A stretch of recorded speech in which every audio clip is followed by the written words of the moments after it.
Sky Express Show nyenda kutangira mugenzi wanje yabasa kuba no basa kurindirira mpaka amakuraga ngakabasa kwitsyaho dakika ni 13 zarenga mushamushanje gwihangwe ngabutosha amakuru agaheru kurwa mu zaheru zona nimbane ngakwitsyaho kandi umuhereza ndi izedi umushikatwa karuhanga igambirine wenyini omwana wabakama obusinjo bwa murema rurema karema wo kutambuza mwene kamba tabarose yo hono imwamuri abamwe bankera kuza kutambuza musharaba erizoba nutubantu yijuka ekintu ekyo batambuza musharaba bakwizusya ebya Yesu Kristo byamubeireho no kuyabe na tambura mpaka ni ma weekend jeza kura tamunyana na Easter Pasca umurunyanko w'abantu jeta Paskeji ebase kuba yamba mwetero mbifuba tukushemerwa konka ni manyangu tukabentu shemerwa aijo bari ya Yesu Kristo obwa zoka kana kagaruko mu iguru ekincha kubentu tugarama mani nche tukushemererwa kandi mwen omberebi osheme kuba nono etero mu kifuba kureba ngo Yesu bayatwara umusharaba baza kumubamba kandi atwaza kumuzika ebyo patara mashemerwa no kwijukiriza kugira ngo yetero mu magara nayo yetero mu mutima ubase kuba no hinduka ngukori iyo yena ndeba ni mayango niwe ni kimanya ngo no hakanisa munonga ngo ryo mushikirire konka to ino munso umuturi y'abasisi oshikiriye na ruhanga buri mwe nabaye nengeri yakushisamo mwene burishayo ndashama kwa no bano no yenenya abanyakatoliki mbateremo kifuba ndiyo musisi abo kugira ngo umuntu we nahatura atwanashisha ateyendire kanondiza yeyendire kandi ahandi omwe atakimanyire ngo yasisha we amanyango ariyo mahanda ogushyikirire mbwen America Joe Biden mzayi wa kazi nyuma zakoze cyafayo yahenda record ya fundraiser obo bayigisiro Obama na Bill Clinton bona bakwenda kombera Trump tobakaenda Trump abase komba antebe yobwebembezi ogunu murundi mumba jangu tukamtestingaho twamareba twamanya kandi Russia nayo eyingwire emere ndwanyibiri zona zirukanga za Babel Almandeb Strait zataho mu Red Sea ziriyo mu Red Sea twakamanya kigenderwa twakamanya zankahi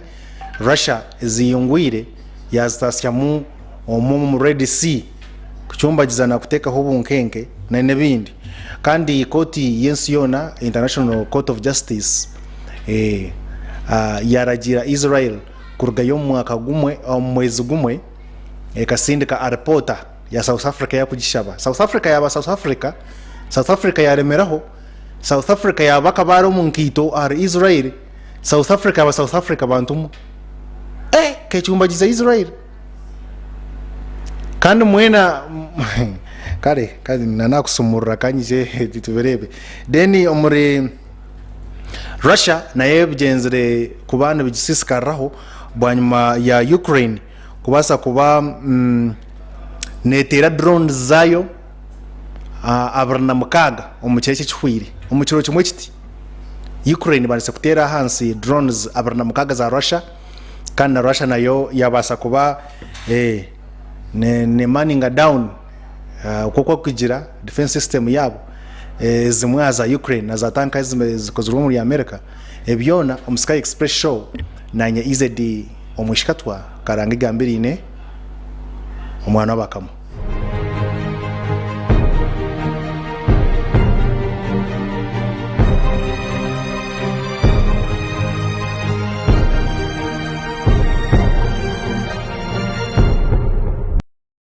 Sky Express Show nyenda kutangirira umugenzi wanje yabasa kwana togitaho agamajingo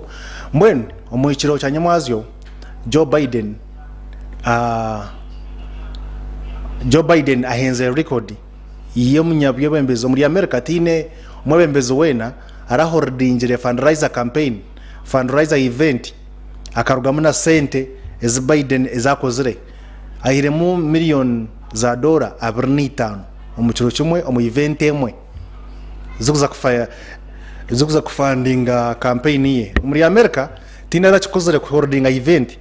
age mu event mwa bakashoroza miliyoni 25 mukono gumwe aho naho mbabazire nko mu event sibiri na nezini no koyongerayo mbwenu abazire ngo muzayi wakazi nabogira ngo abantu abategekereho kurungi kandi bakaraga batine nkojo je bijuma byinji harimo Barack Obama na Bill Clinton babasa kwa bamushendekereza bajangwa reka tuje tukwatireho mugenzi witu kandi tukayenze Trump agarika hangoma aka Trump bigambo bya kugamba ebiyo kandi bituworeka ngo ndoka twayerekera okwerekera atakwenda kureba omwizina Trump wena sharo wenkawe takurebera ihanga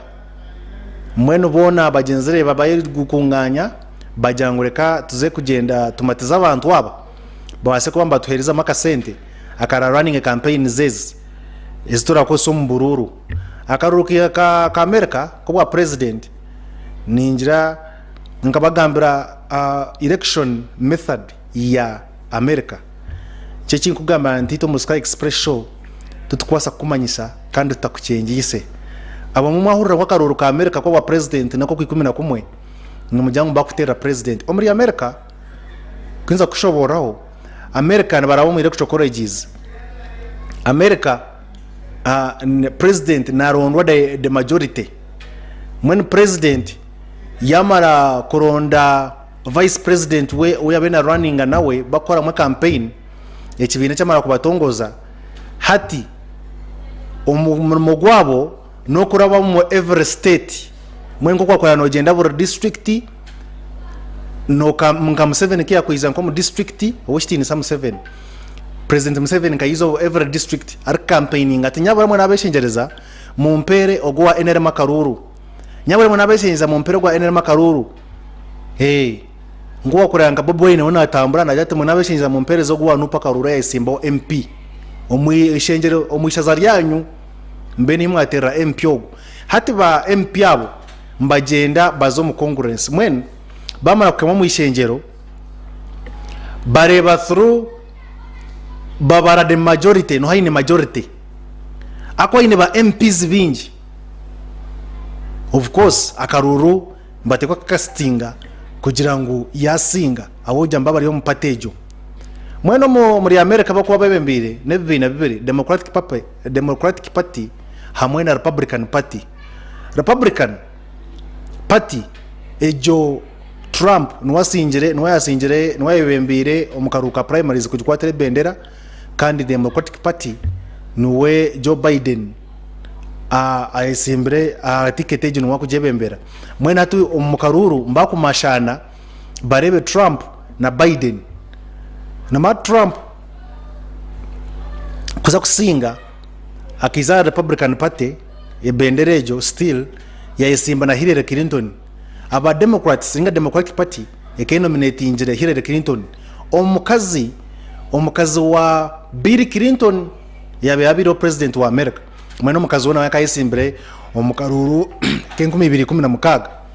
Trump yabasa kuba nasinga Hillary Clinton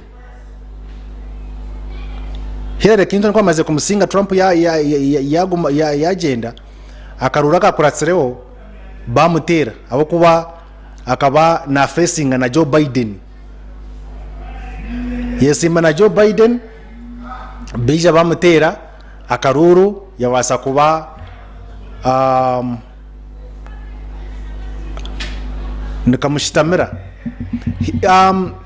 akaba ine nemishango ndijo Donald Trump weni mwete chihanda nkabutosha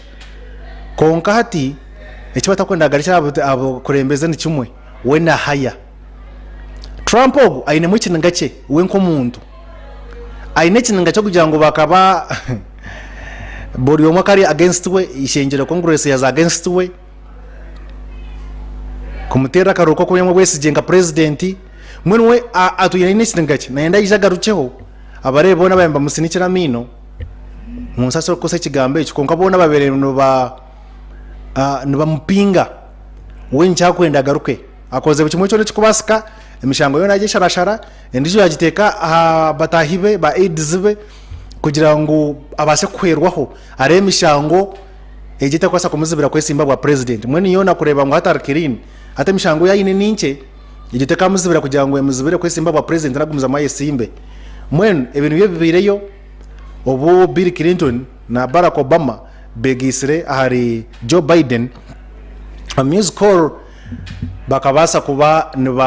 mukorera campaign kugira ngo base kusingura wabahagizi abo kwagira Palestine bebari heno bekarakasa ngo Biden aine shagama yaba Ferisudi umungaro tashime kubona garika isimba konka nuko bigenzere akafuna $1 million abernitano isaka korwaga muri America kuya mu 20 nugo makuru.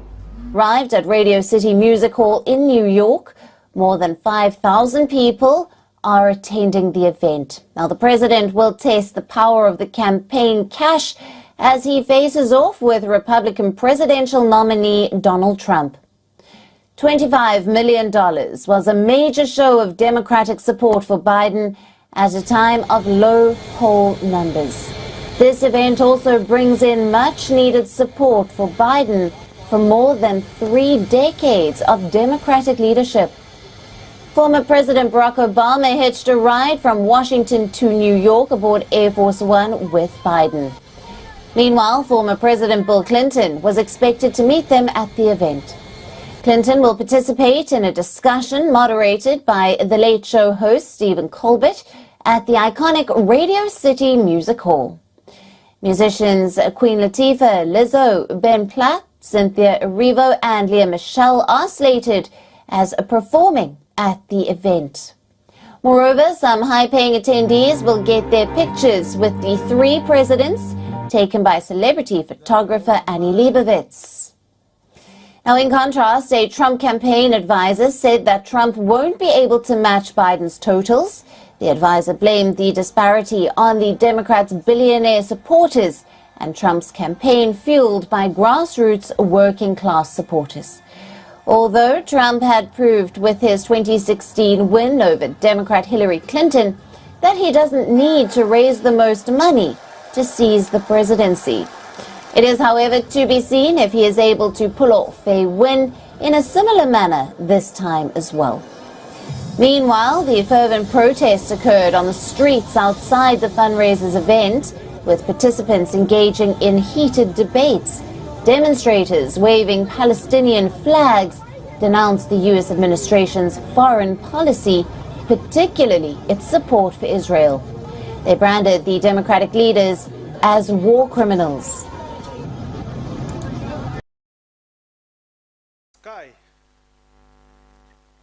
Sky Express Show inakutangiriye mugenzi wanje yasakubaro nibi bya America mpaka benda kumashana kureba ngo Trump tiya kwasagaruka kwata aha bwebembezi. Trump yijuka wena haya najya nkayaza nko mu bwebembezi. Ukraine tekafuna na 10, Ukraine tekafuna buhwezi no bwakuba kwingana ki, Ukraine tine kiya kwasa kufuna. Mwen Trump we niyo policy ye niyo ntekateka ye hate bigambo nkebyo nibira rishira kugira ngo nka Trump yakwata bwebembezi akabasa kuyamu engaro umuri Ukraine njanje manyisa ngo Russia yasinga yamara kutera Ukraine naye aterana na America barashaka mu byafayo ngo America karemerwa Russia yabahangura hati bintu ebyo kugira ngo we Trump aretero kushwara America nchoko yawe bembezi bargaye bayikunganya bajya nka Trump deka bantumwe atarbata antebe jya kwa natwisire omu Red Sea Russia na Red Sea no mu Red Sea ekiyanze cha Red Sea kiri hagati ya Africa mu kono na Asia hagati mwenu Red Sea etuya neteganisibwa netorwa mu byamaguzi kurwo mu Buraya kuza no mu Asia niya kurwo muri Asia kutwara umuru Buraya nibe mbaraba baramugarfa ba Eden kurwo muri Asia alba bembe man strip then barambaza mu Red Sea bagendo muri imo kumanya Suez Canal ya Egypt Suez Canal mpaka ayigura Mediterranean Sea itwara byamaguzi muri Europe kandi nakunu bwanyuma ya Gaza rutaro kwaya rukatandika nicyo kureba bakiza bahinduka abahekera abahuthi ababahekera abahuthi nibashangwa umuri Yemen bategansa government ya Yemen benda kuyo government na iki baremere nabo aboja ngo nibikiriza umbuhekera bine inkiriza yabo nayo yo kureba ngo Hamas kwa mazire kubana babakijanya umuragaza mbabatera abahuthi bagira ngo bo hati support baratekeyo niyo kuremesa ebyamaguzi kuraba umuri Red Sea byamara kuremesa ebyamaguzi buri meri yone kusora ebyamaguzi bageremese ekusupplynga Israel ekuzo muri UK ninga yone ya America babase kugitera base kugihamba ninga kugitera kujumbagiza kugira ngo bagonde barebye bushubura byabakari babare misebyo kushubura babase kugonda orutaro mu Gaza barwiheyo ebyone bakozere turaremise Israel gumiza mune neshekura Gaza ne kutera abafirisuta aba Hamas abahekera mbwen hati bwarigiraho Russia ekegita na India bayistura bazo muri Oman baketa abakura abahuthi abahekera ba Yemen bazo muri Oman bashangwayo babanza bashitama batesa bagira ngo nyaburawe twakweshingereza emeri yona yo kureba ngo erho aka ebendera ya Russia ninga meri yona erho ya India ninga no kwetari ya India ninga ya Russia konka yabaneraga buraya biri kwija kunu ekutwaro mu Russia ninga kutwaro muri India mutagikwataho aho kuba abahuthi bo bemba attackinga burumere kurabamu emwe kwemba jatakinga bamara jiremesa bashanga kandi yetari ya Israel ninga yetari ya America ninga baba burayi ababungereza hata bashanga bacumbagiza mu namahanga gandi agatabirumu mwen Russia na India baketera umuranga baze bagira ngo ito sanctions za America ziyabatiraho bahejera abahuthi ito ntoko yamba sanctions zezo ngeze mishuburo naki ito India na Russia ndakutanga kushubura nimwe sanctions zezo ndako bayamba kuzirifitinga tubahwere ho mu ngere ndijo ni mama merezitu muzekezera mukurungi ngo kare bikirizana mweno mu cyo cyanyamazyo batakagire hare aba Russia yastura emerezeze nwanye mpango ezamani zukanga emwe ya kuruje vareg ndijo refrigate masho zona zagenda Red Sea zaraba Arabab Armand Stripe zabasa kubane zorekera Red Sea agataho hati amahanga gayibuza Russia ezemeri noziretera ki Russia ezemeri nzankahi Russia oriya kodyokahi agango makuru nyize mbagambere intekateka ya Russia ninkeha. In the voyage, the two warships have passed the Bab al-Mandeb Strait into the Red Sea. This move has forced many ship owners and operators to suspend the Suez Canal or Red Sea route for transporting goods from Europe to Asia and vice versa. TASS has reported that the ships were carrying out assigned tasks within the framework of the Long-Range Sea Campaign. The ultimate destination of the ships was unclear from the report, as was the reason Russia sent these vessels into this area.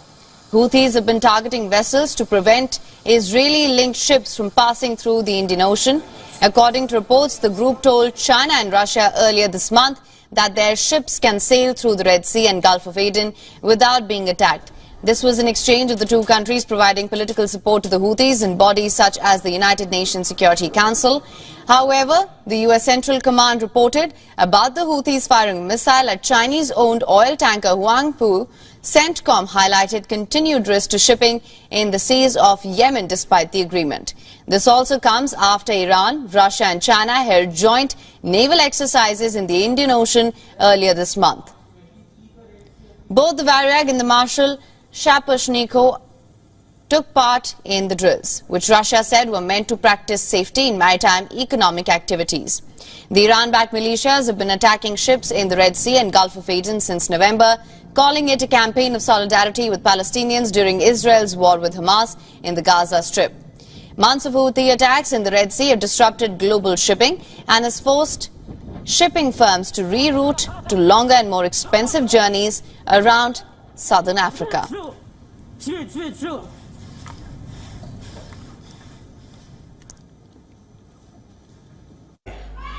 expression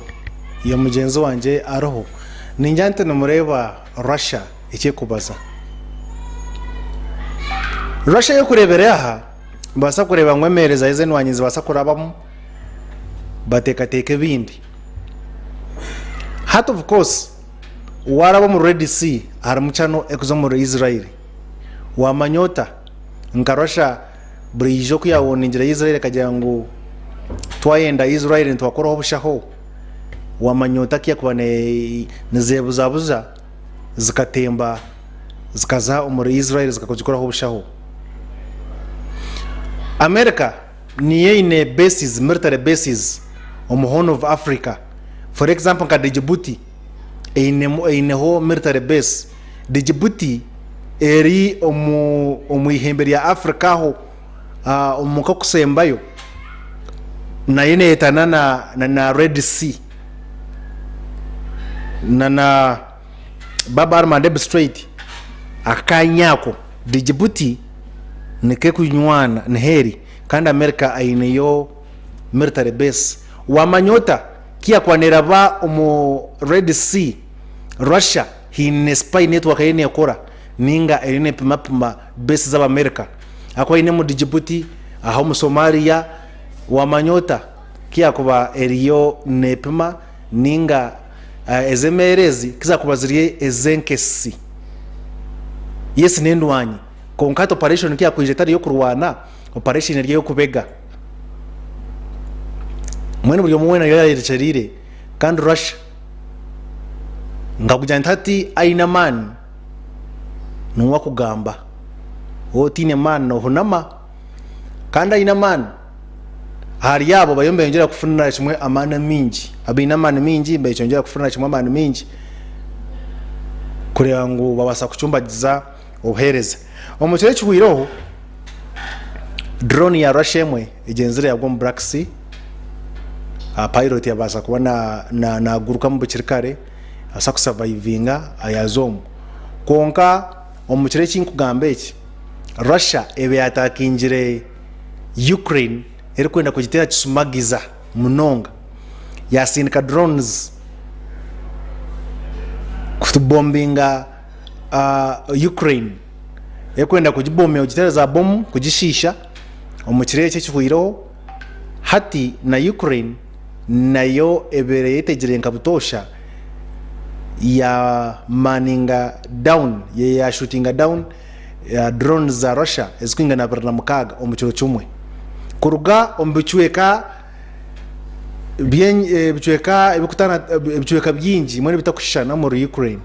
muri Kyiv Donetsk ebindi so drones za barna mukaga Ukraine defense system ni yabasa kushoza report ejangu drones za barna mukaga nizo tubasa kutera omuchwekeki za Russia kandi kutugire kushanga twashanga ngo drones zeze neza Irani mweni drones za Russia konkazi beziri Iran made mweni zikakorwa abiran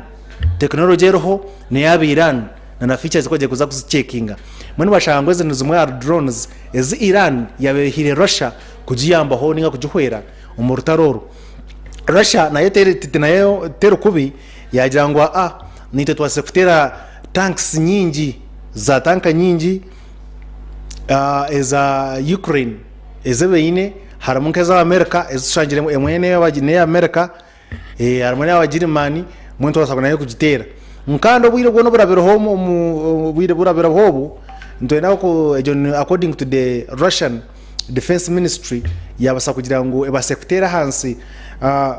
chikuma shitonemo drones zikorwa mu Ukraine zikwenda kutera mu Russia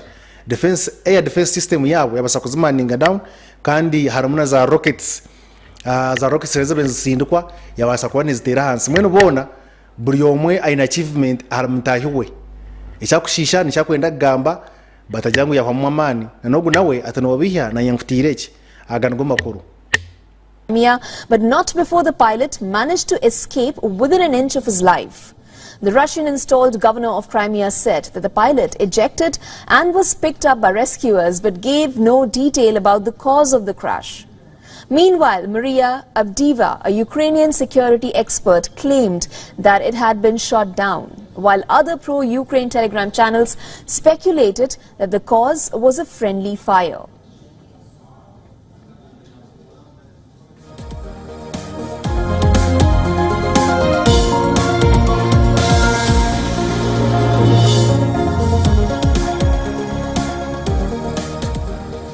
Meanwhile, Kyiv's military said that Ukrainian forces shot down 26 out of 28 attack drones launched overnight by Russia. The Air Force added that the Iranian-made drones were destroyed over parts of eastern, southern and southeastern Ukraine. Prosecutors in the eastern Kharkiv region said a restaurant, a store and offices were damaged by the debris from 3 drones.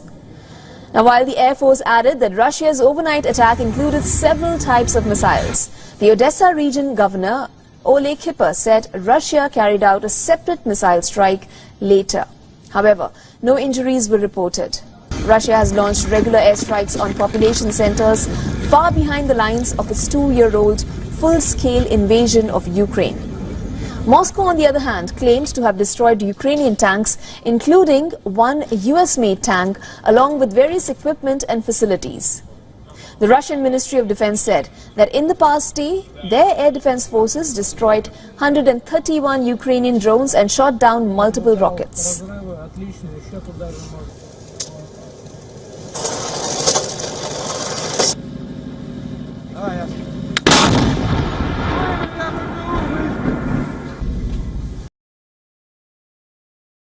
Sky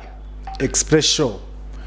Ije niyo Russia na Ukraine orutaro turwakabiye kwa bantu mwe.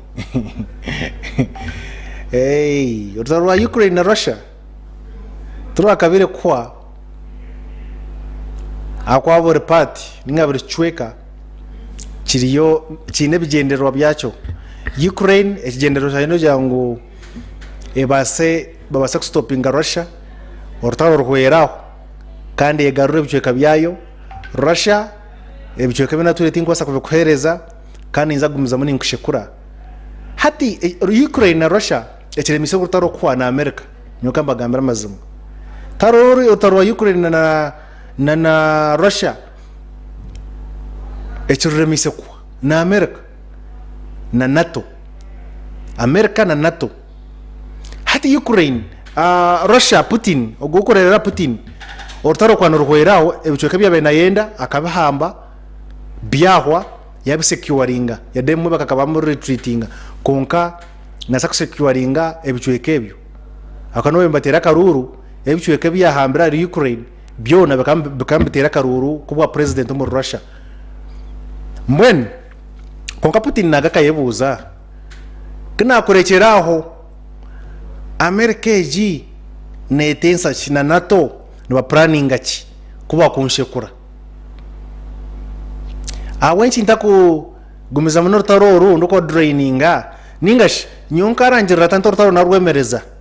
namara kurangira kiragumbi afayo mpaka nebyashebera kurataho kugira ngo Ukraine ekarumbi bwa Russia kiyahambira bijwe kabire bishatu NATO na America batakujeho bishagici Russia yatina yazinjira mu kiro mu maguru hati kintecho Putin nchata kwenda abantu bakumara taroro Putin Trump waka kugira ngo yamara kutaguza nko mbwebembeze nagamba to Ukraine you're no longer our concern as America hati Putin takasa kwikiza ikintu cyo kugira ngo washware abe no yikiza defeat shananga ata America yaragayo yagira ngo hati no ma Putin ebyo kabi watuire gumana byo Ukraine muyikiriza byo ka Russia byatuire gumena byo tumara hortaro turwesize ndaka kurumbagana aho diro ne basa gukora akwana Putin obwarahira bwa president akakora statement yagira ngo nyonyikirize kubugabugana na nakachiko akokwata kugira ngo tuyikirizane kwenda rotaroru orwa Ukraine na Russia aturiyare nyortaro bina bene nyenda mu ngabifuna atkonka toza kwikiza kugira ngo chitame engeri ningashi tamu zone zimurarete zibenizi favoringa enchwa muyitunka Russia akazi ebito bagambire mwamara kubyanga no mwakwanga enshongeji anshongeji tobetu zibahire conditions yitoro ortaro turuza kwa konkitwe hati sai tweteka tekere kugira ngo tuhanure tushamaje tuhanure inshonga tuzura muri kitaka eyo niyo Russia mwen munshonga yone zimukora urutaro baza kurwa Ukraine na Russia America ine kwikiriza eka convincinga Ukraine ekikiriza defeat kandi giving up territories iza Russia ziyakwisesha ziyahambere cyashitari yecho Russia ni egamba things akuzubaha territories mweni mwamwina man mwize muzinyiheho mwana jandu wakora ya rotaro riwa uri natureba nuro rotaro mwen ICJ ejene koti yensi yona actual mu emishango eri hagati y'amahanga n'amahanga International Court of Justice niyo koti inkure kucheza yo mu nsomo abinji nimanya ICC International Criminal Court konkeje ICJ aboja ngo yonera mara mahanga niyo ekwebembera niyo enkuru munonga ekurata ICJ yanyu ICJ yonka kugambira kare International Criminal Court neramira mishango eri hagati y'abantu n'abantu abakozere bikorobero omunsi basakwa chwere mishango konka ICJ yo specifically South Africa yatabariza Israel abogira ngo ine eresero cyitabantu omurgaza eje mishango niyo kora Uganda yatabariza Kenya konka tagira ngo batari kugira ngo Uganda yatabariza Ruto tekoraga no muntu ne kwagana mahanga states interstates so barijire yo bwanyuma ya South Africa no South Africa Israel tine benajigambo Israel ekakoreche kora cyo no muragaza tine benajigambaho aboja ngo kayine bushagisha bwa America nyuma kana Israel nabono bagiye hurura mbere bibunu mben amahanga gona gakahunama konka ihanga rya Africa South Africa iri mukureberaha rya rugera jango pana cyarenga amahanga gona takakwasa gambara Israel itonka South Africa deka tujigambeho yakwate mpapura yahandika mishango yona no bujurizi nana ibyo kozesa empapura cyana ni 5 zona yarumba yatwara umushango mu ICJ ero kutabariza Israel ngu nereta genocide umuri Gaza kuba jesera Israel yahereze nshonga zayo ngoze nshonga zimukureberaho zikwatagana akwamba kwa bantu ba Israel na nebindi nkonka South Africa yetura ine etura ina kantu etura ine nkeno guyayo ar Israel tukumanya abo in South Africa tukagikoraki tumuntu go kubanza kuyabona naho kareho ekayagire kuturumbaho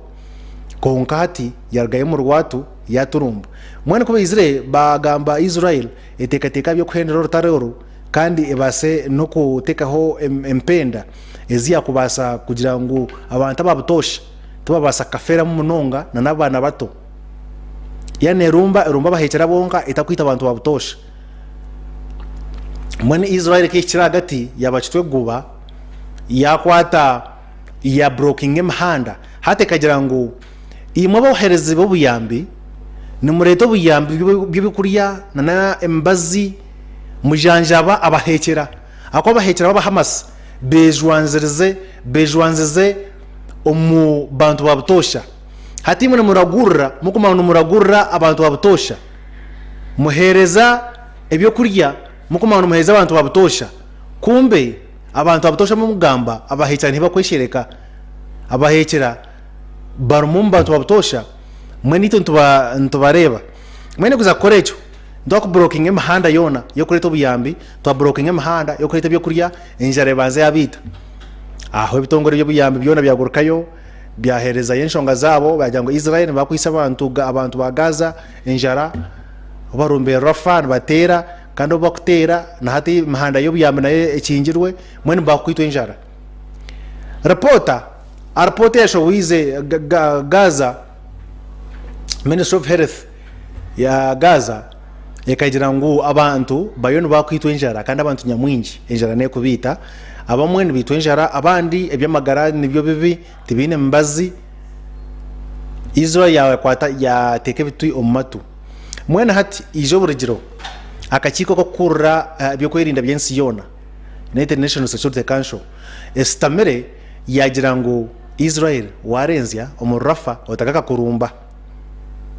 kaka kureba omu mahendero taroro mangumangu Israel biti ekibitiro mu matu ebiro byarabaho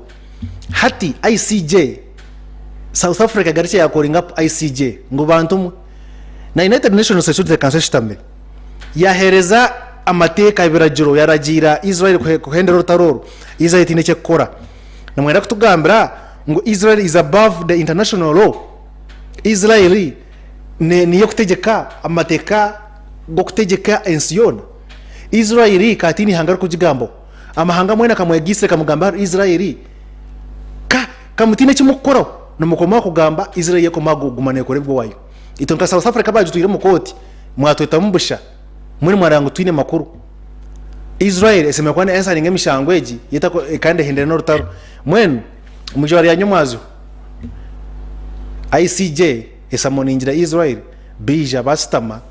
ehereze arpota yayo kurjerera yasharamu byashazeremu engenderwaho Israel kitakubikiriza eriki mwenu yahereze nshonga zayo nayo izara zimwe na zimwe kandi ati ICJ yagira ngo hati nende kintu cyumwe omukwezi kumwe nende shoza arpota ekoreka okweyiguire emahanda yo kureta ubuyambi emahanda yo kureta byo kurya ebyembazi na nebindi kandi arpota ejo oyereke engeri ibakurumbamu amarwariro uko kugenera rumba marwariro mu Rafa nkawo arshifa ranasa uko yamenera rumba marwariro rago nega rumba ne bahameki bo kugira ngo barumbibwa abakwatwa na nabitwa nabahekera batari bantu babutosha Israel ebirenya ntagambwaho ensi egwire nshazi agargo makuru. The International Court of Justice unanimously ordered Israel to take all the necessary and effective actions to ensure basic food supplies arrive without delay to the Palestinian population in Gaza. Now, the ICJ says that Palestinians in Gaza face worsening conditions. Famine and starvation are looming. The court also decided that Israel shall submit a report to the ICJ on all measures within a month. The new measures were requested by South Africa as part of its ongoing case. The ICJ has been asked to consider whether Israel is committing genocide against Palestinians in Gaza. Israel rejects these allegations as baseless.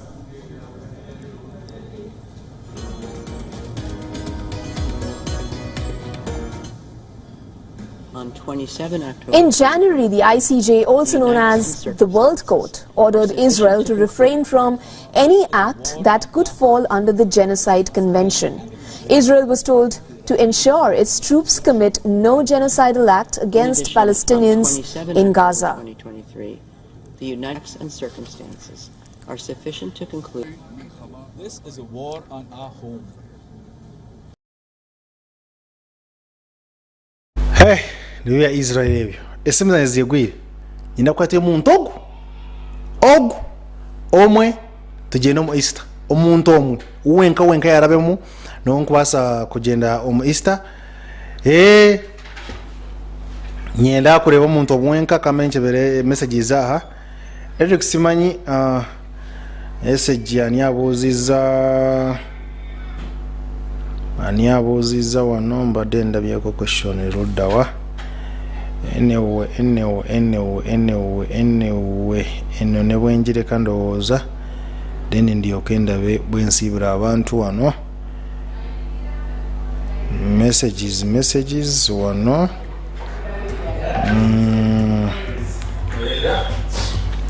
kiuze otherwise mwebale munonga kubana muri Sky Express show ekibuzo cyawe cyabura yakisindika yaba yariyoha nawe tena mucyenga otherwise mwebale munonga reka mbanze ndike ashweje package babere yihorere munonga buri omwena hakuturebera na wapenda nyote kwa kupenda onyesho hili obusinje bugumeni imwe ndi izedi umushikatwa karangi gambirine wenyini buri omwe yanarebera akora tamu lunch time ruko show kubasa kubana batere muziki no mudigida ize boy king yamaze kwika omukizimbi mugumeno businje obwakarema rurema murema bugumeni imwe